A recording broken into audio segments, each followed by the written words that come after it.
Pai. Mas agora chegou o momento de ouvir a tua palavra e que eu falo. Deus, usa ela, Senhor, para canal de bênção para nossas vidas. Eu sei, Senhor, que o Senhor ainda tem algo especial aos nossos corações nesta noite. Continua falando conosco. É o que pedimos e agradecemos em nome de Jesus. E cumprimento os irmãos com a paz. Os irmãos podem tomar assento um instante. Eu gostaria de estar louvando o Senhor, de entrar na mensagem nessa noite. Aleluia, Jesus.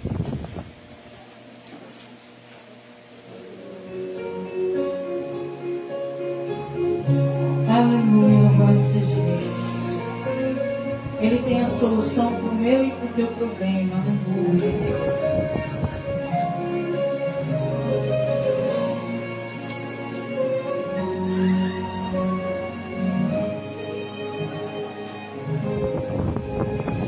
Problema pro teu Deus é nada. Esse problema pro teu Deus é nada. Pode glorificar. Esse problema pro teu Deus é nada. Esse problema pro teu Deus é nada. Pode glorificar. Se você pensa estar surpreso, vai adorando e dizendo glória. Deus vai te abençoar. Esse problema pro teu Deus é nada. Esse problema pro teu Deus é nada. Pode glorificar. Se você pensa estar tudo acabado, porque o médico desenganou, então descansa o teu coração. A última palavra é do Senhor. Se a depressão está batendo forte, roubando as coisas que tens pra lutar, esse problema pro teu Deus é nada. Pode glorificar. Esse problema pro teu Deus é nada. Esse problema pro teu Deus é nada. Pode glorificar. Esse problema pro teu Deus é nada. Esse problema pro teu Deus é nada. Pode glorificar. Levante a mão e receba a vitória. Vai adorando e dizendo glória. Deus vai te abençoar. Esse problema pro teu Deus é nada. Esse problema pro teu Deus é nada.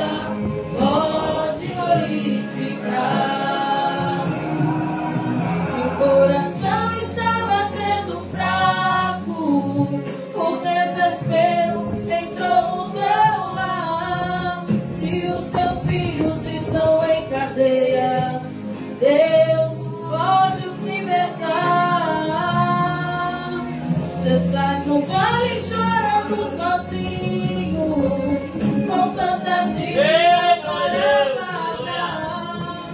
Esse problema pro teu Deus é nada. Pode glorificar. Esse problema pro teu Deus é nada. Esse problema pro teu Deus é nada. Pode glorificar. Esse problema pro teu Deus é nada. Esse problema pro teu Deus é nada. Pode glorificar. Levante a mão e receba a vitória. Vai adorando e dizendo glória. Deus vai te abençoar. Esse problema pro teu Deus é nada. Esse problema pro teu Deus é nada. Pode glorificar. Esse problema pro teu Deus é nada. Esse problema pro teu Deus é nada. Pode glorificar.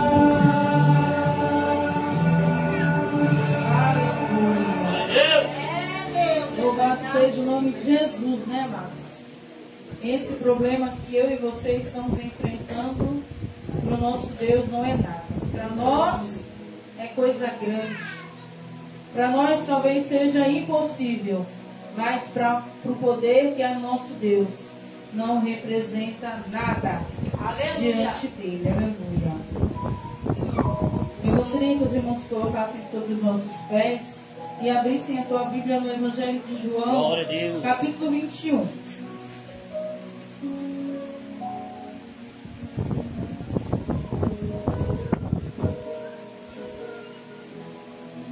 Glória a Deus. Evangelho de João, capítulo 21. Glória a Deus, aleluia. É Espírito Santo. João, discípulo amado, aleluia.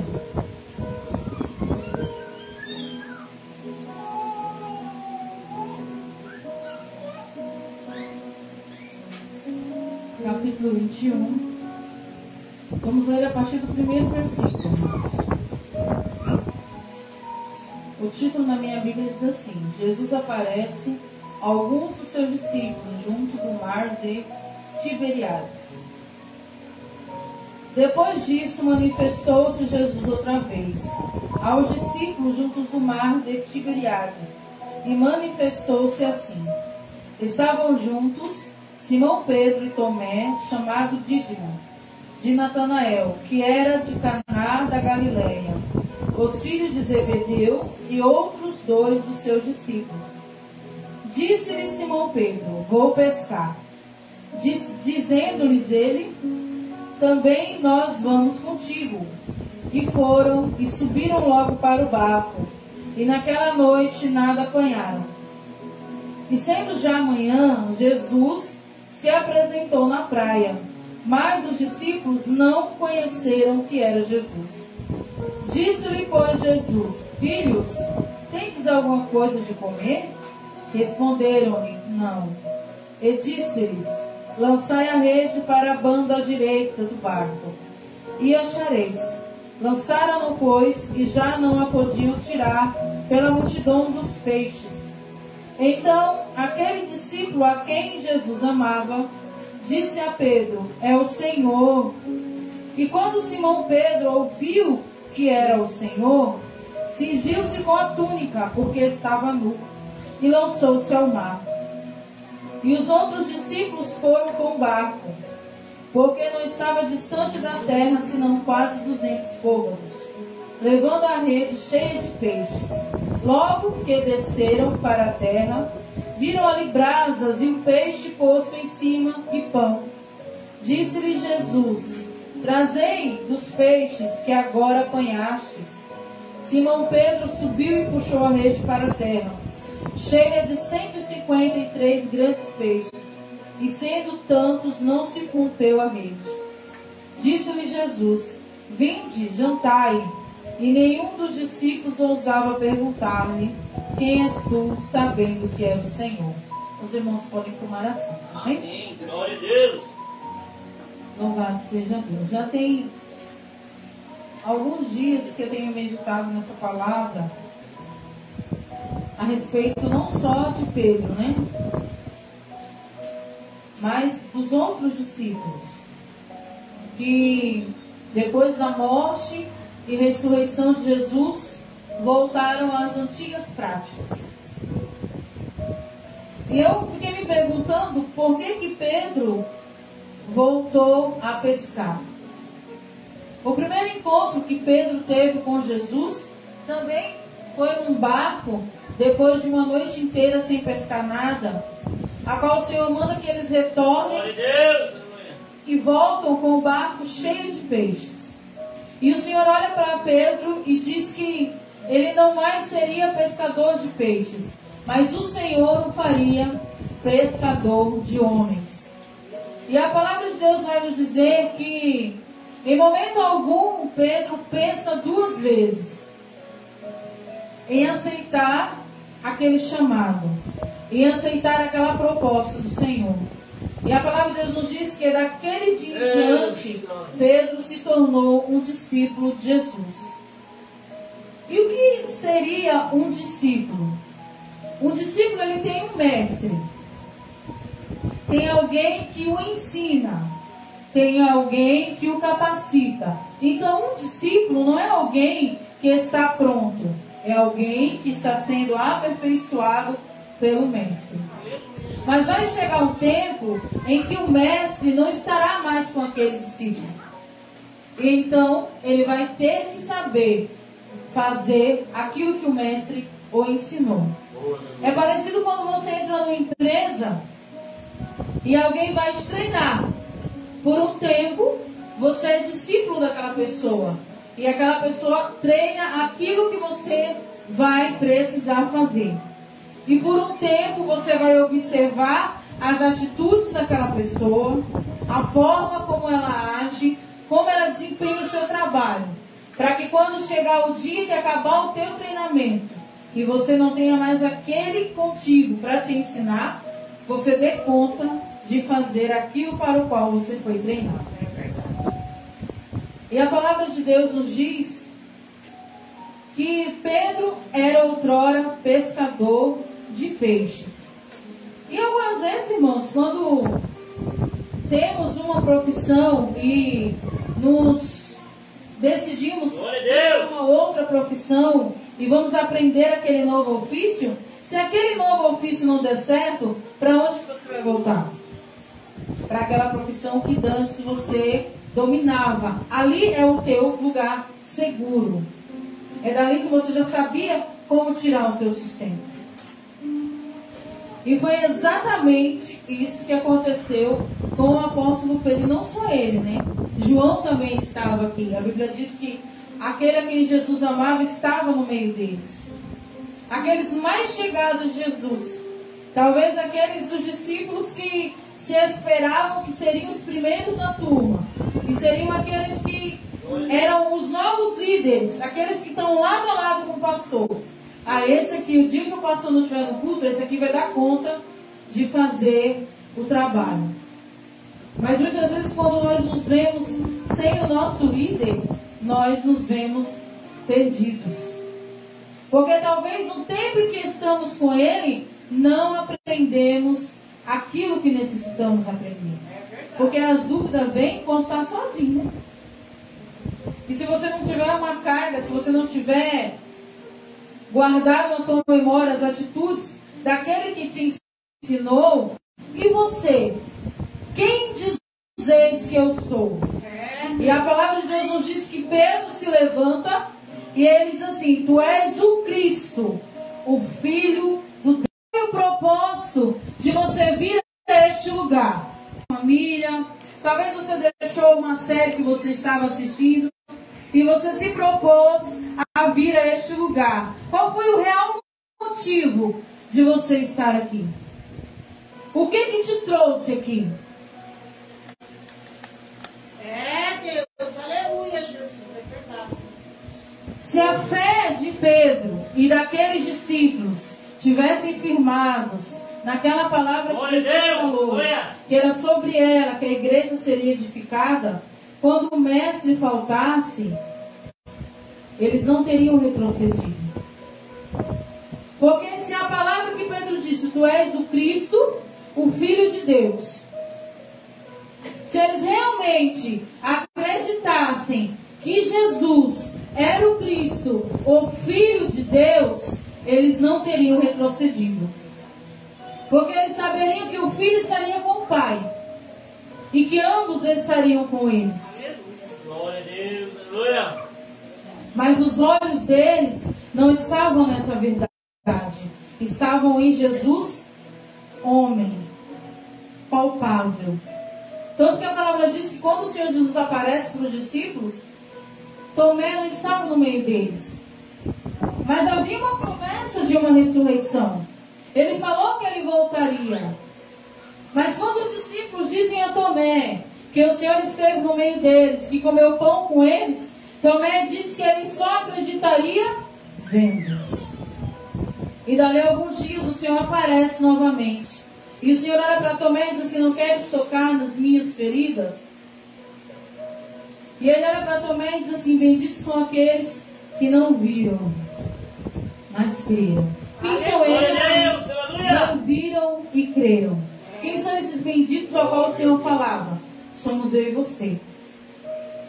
Quando nós olhamos, irmãos, para a promessa do céu, e nós remetemos a promessa de Canaã, que havia sobre o povo israelita, que eles iam tomar posse de uma terra que emanava leite e mel. Aquela terra que o Senhor prometera a eles era uma terra palpável. A palavra de Deus diz que o Senhor manda que Moisés suba ao monte e ele vê a terra.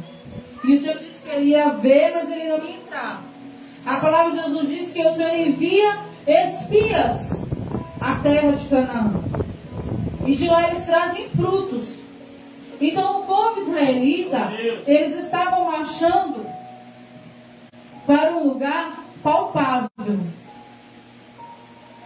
Eles já haviam experimentado dos frutos daquele lugar. E creram que chegariam até ali. E hoje nós cremos em algo que nós nunca vimos, que nós nunca experimentamos. Ninguém nunca foi ao céu e voltou, mas nós cremos que Ele existe e marchamos em direção a Ele. Quando então o Senhor Jesus ele é morto e Ele ressuscita e Ele vai ao Pai, a Bíblia diz que os discípulos, todos os discípulos, começaram a se esconder, porque havia a necessidade, poderia acontecer de que eles também seriam caçados e mortos. Se Jesus, com toda aquela sua autoridade, com todo aquele seu poder, foi capturado e foi morto, eu imagino que no coração deles pensaram: nós seremos os próximos. E a Bíblia diz que eles se escondem. E talvez isso tenha frustrado o coração do apóstolo Pedro. Talvez ele se lembrou daquela palavra, que sobre aquela pedra seria edificada a igreja. E talvez o apóstolo Pedro, quando o Senhor Jesus não estava mais ali, talvez ele imaginou que ele seria o líder, que ele iria erguer a igreja, que ele iria conduzir a igreja dali à frente. E quando ele viu os seus discípulos se dissipando, os discípulos de Jesus, então uma frustração no coração daquele homem. E talvez ele se sentiu fracassado. E por um tempo ele começou a desacreditar do chamado de Deus sobre a vida dele. Aleluia, Deus. Foi por isso que ele voltou a pescar.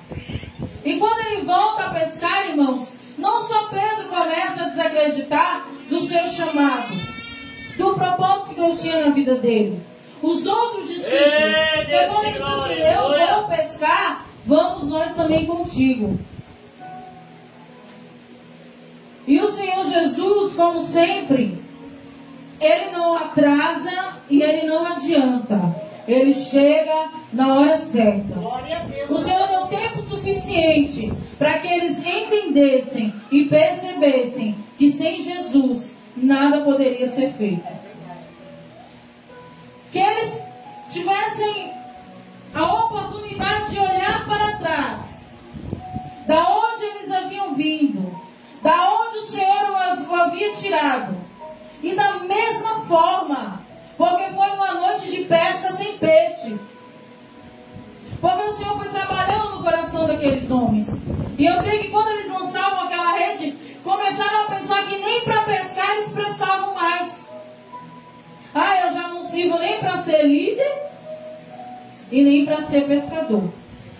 Aquilo que outrora eu sabia fazer, eu não sei mais. E aquilo para o qual eu fui chamado, eu não consigo dar continuidade. E é bem parecido, irmãos, quando a gente esfria na fé. Aí você quer olhar para trás. E você quer ir em lugares que você ia outrora. E você não cabe mais ali. E você se sente um peixe fora d'água. E as pessoas estão bebendo, estão curtindo, estão se divertindo e você está ali, sem saber o que fazer, você não sabe nem como se comportar. E aí você se encontra talvez como Pedro, perdido. Eu não sirvo para voltar para trás, mas eu não tenho capacidade para dar continuidade no chamado que Deus fez na minha vida. Aleluia, Deus.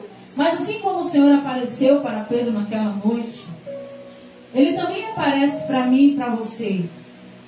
E vem nos dizer, irmãos, quando tem a continuidade dessa palavra, depois que eles comem os peixes, a palavra de Deus nos diz que o Senhor Jesus, Ele olha para Pedro e Ele fala assim para Pedro: Pedro, tu me amas? E a Bíblia nos diz que Pedro diz assim: Senhor, tu sabes. Pedro, tu me amas? Senhor, tu sabes que eu te amo. Pedro, tu me amas? E a Bíblia diz que o coração de Pedro ele se entristece, porque ele se lembra que outrora, por 3 vezes ele negara ao Senhor. E o Senhor não julgou a Pedro e nem esperou que Pedro fosse pedir perdão por aquelas palavras que ele disse quando o Senhor estava sendo levado pelos soldados, que ele disse que ele não conhecia Jesus. O próprio Jesus chega a Pedro e dá oportunidade para que ele se arrependa, para que ele reconheça que sem Deus ele não é nada, ele não é ninguém. E a palavra de Deus diz que eu sendo assim: Pedro, se tu me amas, apacenta as minhas ovelhas. Aleluia, glória a Deus. O que o Senhor estava dizendo para Pedro? Pedro, naquele dia eu disse que sobre essa verdade eu edificaria a minha igreja. E talvez naquele dia você não compreendeu. E talvez esses que estão contigo, que voltaram para trás, para a vida da qual eu os tirei, também não compreenderam a grandiosidade daquela frase. E agora eu vou te explicar novamente. Apacenta as minhas ovelhas. Glória a Deus. Ali o Senhor estava fazendo com que Pedro entendesse de que a obra era dele, as ovelhas era dele. Há um pastor e muitas vezes ele pastoreia as ovelhas, mas muitas vezes aquelas ovelhas têm um outro dono. E de quem é a responsabilidade maior? De quem era o cuidado maior? Não é do dono das ovelhas? O que o pastor de ovelhas faz? Para que pasto ele leve essas ovelhas? Para onde quem manda? Quem é que decide aonde elas vão pastorear? Quem é que decide quais são os filhotes? Quem é que decide? É o dono das ovelhas. E naquele dia o Senhor tirou de sobre os ombros de Pedro e, de certa forma, dos outros discípulos que talvez pensavam entre si: se Pedro não der continuidade à igreja, eu dou, eu faço. Porque muitas vezes pensamos assim, irmãos. Às vezes vemos algumas coisas acontecerem na igreja, seja um departamento, seja direção, e às vezes a gente pensa assim: se eu estivesse ali, talvez eu faria melhor. Se fulano desistir, eu tomo conta, eu assumo. E muitas vezes queremos pegar para nós aquilo que é de Deus. É, Deus, aleluia, Jesus. E sendo dele, é ele quem escolhe, é ele quem capacita. O homem que na primeira oportunidade em que estava sem Jesus, olhou para trás e quis voltar a pescar, talvez se não fosse nos dias de hoje, seria o mais ajeitado dentro da igreja.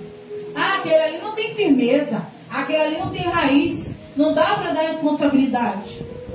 E o Senhor Jesus fez exatamente o quê? O contrário. Para aquele que incentivou os outros a voltarem a pescar, foi para ele que o Senhor disse: apacenta as minhas ovelhas. Eu imagino o Senhor falando isso para Pedro, para que Pedro compreendesse que as ovelhas eram do Senhor, que a responsabilidade era do Senhor, não era dele. Que ele estava ali, irmãos, como servo. E fazer com que Pedro olhasse novamente para o propósito. Porque propósito sempre foi pregar o Evangelho. O Senhor Jesus disse para eles: saí por todo mundo e pregai o Evangelho a toda criatura. Aleluia. Tem uma passagem na Bíblia que antes do Senhor Jesus ser crucificado, ele fala para que os discípulos encham seus alforjes de água e que eles vão fazer a obra. E a palavra de Deus nos diz que quando eles voltam maravilhados, porque aquilo que o Senhor fazia, eles fizeram, eles expulsaram demônios, pessoas foram curadas, e eles voltam cheios de novidade para contar. E o Senhor Jesus diz para eles assim, ó: vos alegreis por ter o vosso nome escrito no livro da vida. Esse é o maior propósito. Essa é a maior missão, manter o nosso nome escrito no livro da vida. A própria palavra diz que muitos têm ganhado milhares de pessoas e têm perdido a vossa alma. Muitos vão chegar diante do Senhor e vão dizer assim: Senhor, em teu nome expulsei demônios, em teu nome preguei, cantei, louvei. E o Senhor vai lá para ele: apartai-vos de mim, malditos, eu não os conheço. Então, o nosso maior propósito, irmãos, é permanecer firmes com o nosso nome escrito no livro da vida. O nosso propósito é pregar o Evangelho a toda a criatura. Esse é o nosso propósito. E se nós não estamos atentos a esse propósito, nós nos sentimos perdidos. O teu propósito de estar aqui hoje é adorar a Deus. É verdade, Deus. É ser grato a Ele por tudo que Ele fez. É pedir remissão do teu pecado. É pedir para que o Espírito Santo trabalhe no teu interior e te transforme numa pessoa melhor. É te ensinar a julgar menos, a apontar menos, a murmurar menos. É te fazer mais parecido com Deus. Esse é o teu propósito de estar aqui. Glória a Deus. E se você vir à casa de Deus, irmãos, sem entender esse propósito, se você achar que você vem aqui para ouvir a palavra que você quer ouvir, para ouvir aquele hino que você quer ouvir, para receber aquela profecia, para ter o teu nome revelado, você está perdendo o seu tempo. E muitas vezes você chega aqui e você está perdido, e você está vazio porque você não sabe o porquê de você estar aqui. É verdade, Deus. Você não sabe o porquê do teu chamado. Para quê que Deus me chamou? Para que Deus te chamou? Você já sabe para que o Senhor te chamou? Porque quando nós sabemos, irmãos, para onde estamos indo, por que estamos naquele lugar, a gente nunca vai se sentir perdido. Para se perder é muito fácil. Eu mesmo já me perdi muito. Eu sou meio estabanada. E para mim as ruas é tudo igual. Só que o que é interessante, irmãos, que quando você se perde, você acha que você está no caminho certo. Depois que tu caminha, que tu vai se dar conta o quão longe você está do teu propósito. E o quão difícil vai ser você retornar toda aquela caminhada errada e fazer a caminhada certa de novo. Por isso que temos que estar atentos, percebendo para onde estamos indo, por que estamos indo, para a gente não se perder, porque a gente se perde muito fácil. A gente se esquece muito fácil do porquê estarmos na casa de Deus. Tem muitas pessoas, irmãos, que tiram os olhos de Jesus e colocam os olhos em coisas, em pessoas, em propósitos. Tem pessoas que vêm à casa do Senhor e o intuito dela não é servir a Deus. O intuito dela às vezes é uma cura, às vezes é a salvação da família, às vezes é um emprego melhor. E quando, pela misericórdia, elas alcançam essas coisas, elas perdem o sentido de estar aqui. Nós precisamos saber o sentido de estarmos aqui. Por que estamos aqui? Por que permanecemos aqui? Mesmo doentes, mesmo desempregados, mesmo afligidos. Por que permanecemos aqui? Isso precisa estar muito firme dentro do nosso coração.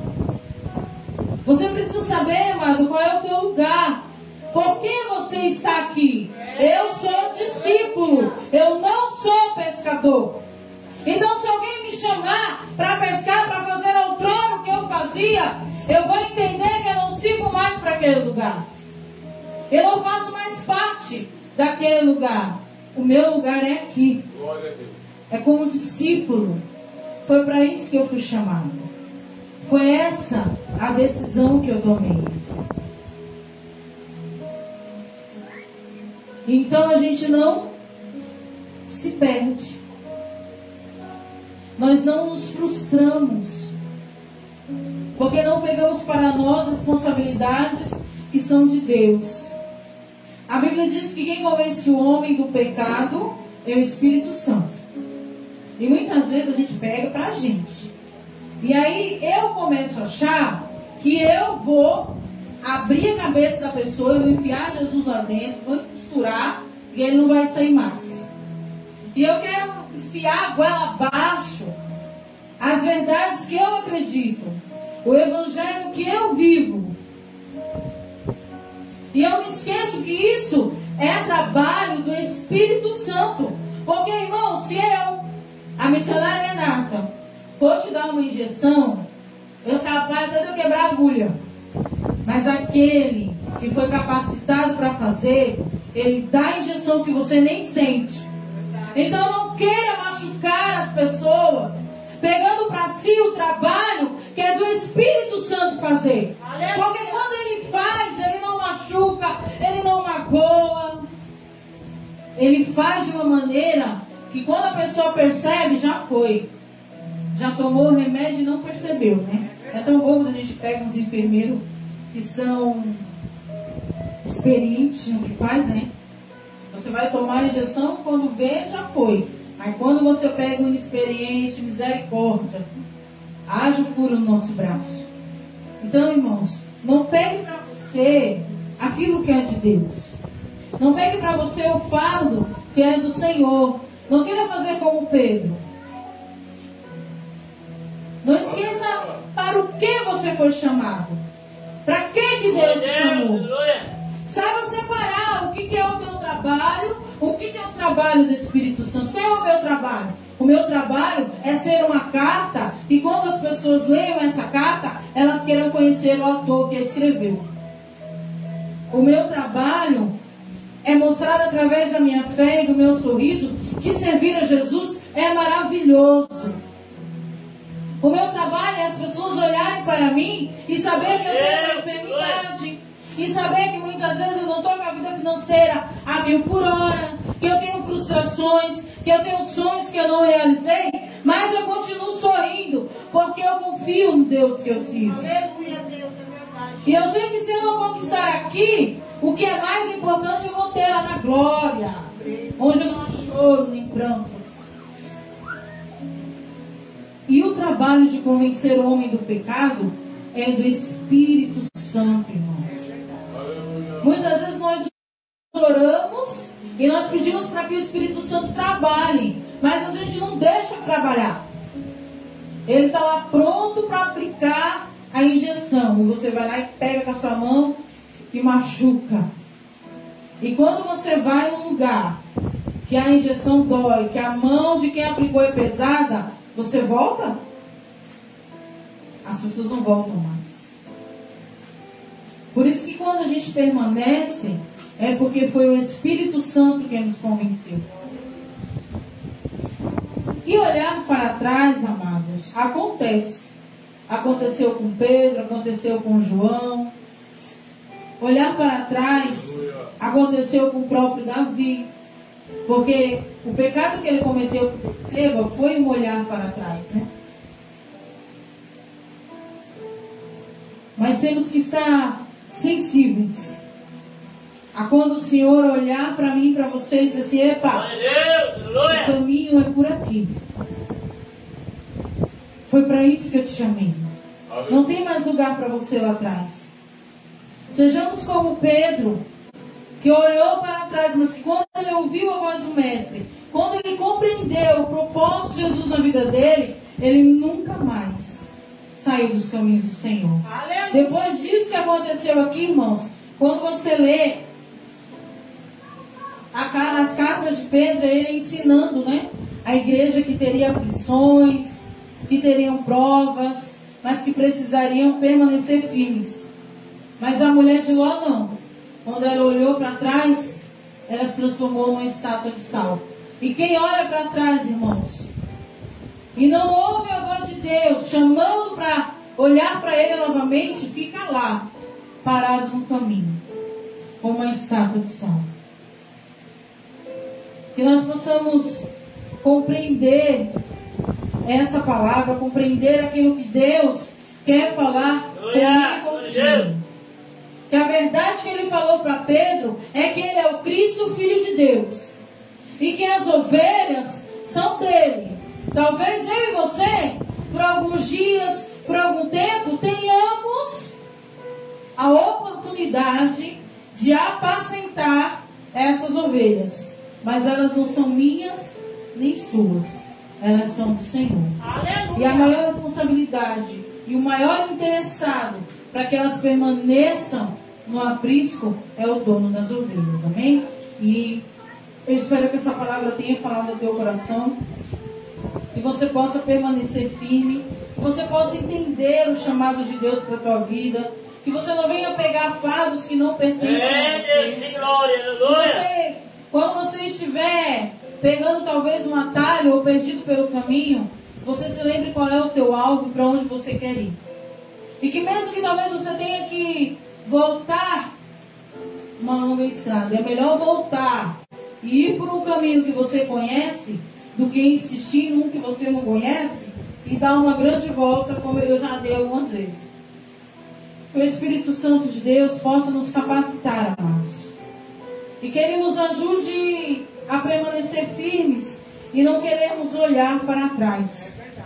Mas estamos firmes na rocha que é Jesus, né? Cientes do nosso propósito. Compreendemos que somos discípulos dele. E que se tivermos alguma dúvida, podemos recorrer ao Mestre. Amém? Eu quero agradecer a minha oportunidade em nome de Jesus.